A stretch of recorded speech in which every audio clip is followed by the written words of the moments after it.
Hi, my name is Daniel Kuykendall. You are in the Survival Summit editing room. This is where we produce all of our films. You may have noticed I got hit by something.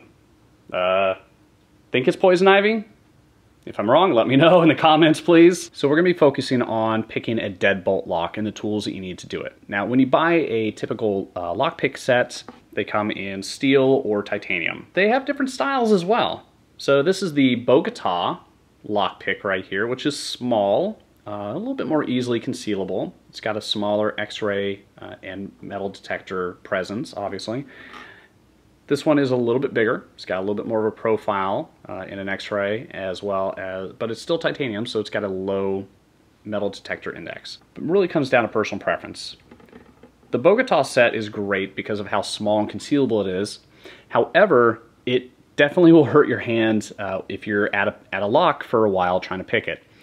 There's been some instances where I've had to pick my neighbor's locks, their deadbolts at their house, because they locked themselves out and they didn't want to call a locksmith. And I had to rescue them because they called their neighbor first, their other neighbor first.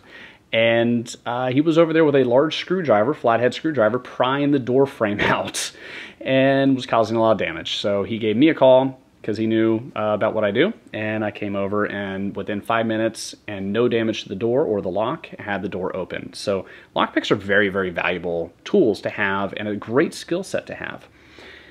Since the most common lock that you're going to encounter is like a deadbolt, we're going to talk about that and specifically what lockpicks are great for picking these types of locks. Now, this is a practice lock, and it's a transparent lock, so you can see all the inner workings of it.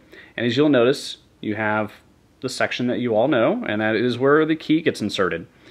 And the key, of course, has all those different teeths on it, which is responsible for moving the pins, all 5 of these pins, to the correct height and location. So the cylinder has 5 holes bored into it and 5 pins that sit inside the hole. There's a spring above it to keep those pins down. Each pin has a shear line, so each pin is actually 2 pins together.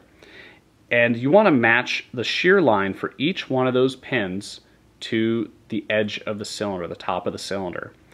When all 5 of those shear lines line up to the top of the cylinder, the lock will open freely.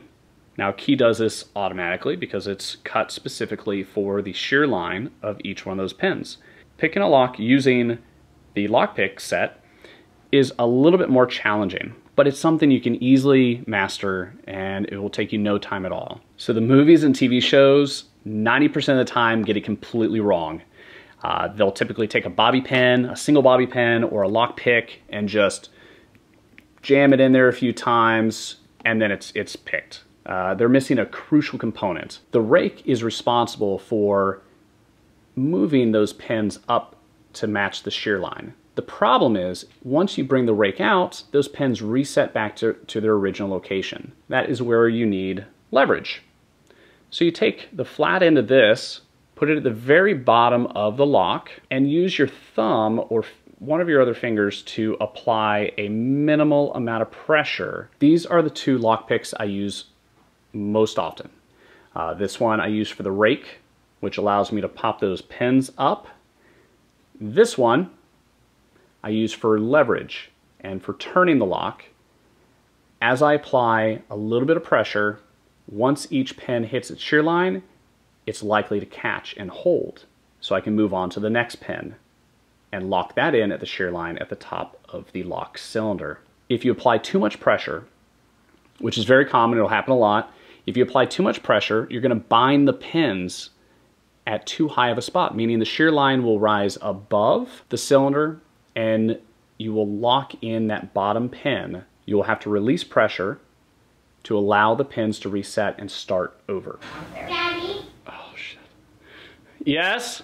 We're going to Killer's school to get her book, and can I come? Yes, you can. Love you, sweetheart. Love you too. Oh, the joys of doing this at home. So if you feel like you're getting nowhere, since you can't see inside the lock, it's hard to tell exactly if it's all binded up. But if you have a good feeling about the lock, that you've hit all the pins and it's still not turning, just release pressure off your lever and then start again. And this is why, on new locks, it could take a little while to get used to. And it could take you a little bit longer than it would with a standard practice lock. So place your lever in first and apply just a little bit of pressure with your thumb or other finger, and then use your rake to go in, and you're going to do kind of a seesaw and forward and back motion. Over and over, forward and back. And it looks like I've binded one of these pins because I can see it. So I'm going to let go and you can hear it click back into place. And I'm going to start again. So I need to use less pressure.